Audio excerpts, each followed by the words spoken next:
Huwag husgahan ang kapwa. Huwag ninyong husgahan ang iba, para hindi rin kayo husgahan ng Diyos.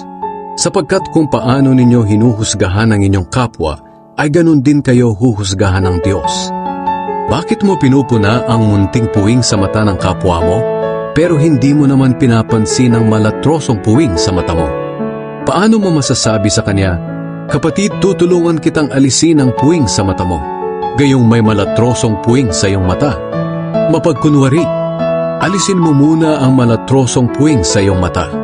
Nang sa ganon ay makakita kang mabuti para maalis mo ang puwing sa mata ng iyong kapwa. Huwag ninyong ibigay sa mga aso ang mga bagay na banal, dahil baka balingan nila kayo at lapain. At huwag din ninyong ihagi sa mga baboy ang inyong mga perlas, dahil tatapak-tapakan lang nila ang mga ito. Humingi, humanap, kumatok. Humingi kayo sa Diyos at bibigyan kayo. Hanapin ninyo sa Kanya ang hinahanap nyo at makikita ninyo. Kumatok kayo sa Kanya at pagbubuksan kayo. Sapagkat ang lahat ng humihingi ay nakakatanggap. Ang naghahanap ay nakakakita. At ang kumakatok ay pinagbubuksan. Kayong mga magulang, kung ang anak ninyo ay humihingi ng tinapay, bibigyan ba ninyo ng bato? At kung humihingi siya ng isda, bibigyan ba ninyo ng ahas? Kung kayong masasama ay marunong magbigay ng mabubuting bagay sa inyong mga anak, gaano pa kaya ang inyong amang nasa langit? Ibibigay niya ang mabubuting bagay sa mga humihingi sa Kanya. Gawin ninyo sa inyong kapwa ang gusto ninyong gawin nila sa inyo. Ganyan ang tamang pagsunod sa kautusan ni Moises at sa mga isinulat ng mga propeta. Ang makipot na pintuan. Pumasok kayo sa makipot na pintuan, dahil maluwang ang pintuan at malapad ang daan patungo sa kapahamakan, at marami ang pumapasok doon. Ngunit makipot ang pintuan at mahirap ang daan patungo sa buhay na walang hanggan, at kakaunti lang ang dumadaan dito. Nakikilala ang puno sa bunga nito. Mag-ingat kayo sa mga huwad na propeta. Lumalapit sila sa inyo na parang mga maamong tupa. Pero ang totoo, tulad sila ng mga gutom na lobo. Makikilala ninyo sila sa kanilang mga gawa. Ang matitinik na halaman ay hindi namumunga ng ubas o igos. Ang mabuting puno ay namumunga ng mabuting bunga, at ang masamang puno ay namumunga ng masama. Ang mabuting puno ay hindi namumunga ng masama, at ang masamang puno ay hindi namumunga ng mabuti.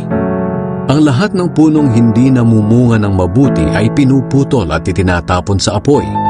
Kaya nga makikilala ninyo ang mga huwad na propeta sa kanilang mga gawa.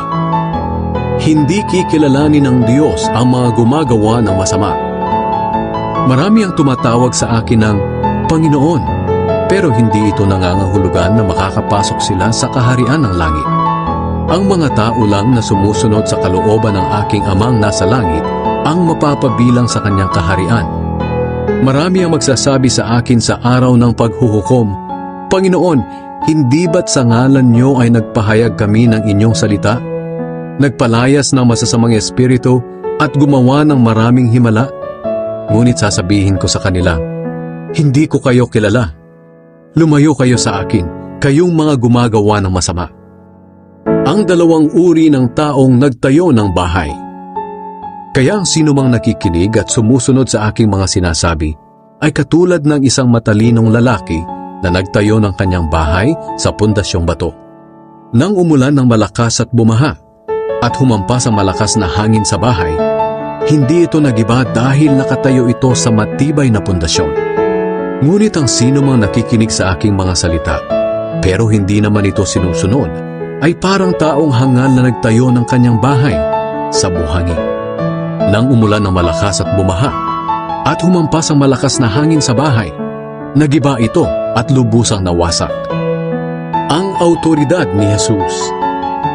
Pagkatapos ipangaral ni Jesus ang mga bagay na ito, namangha ang mga tao. Dahil nangaral siya ng may autoridad at hindi tulad ng kanilang mga tagapagturo ng kautusan.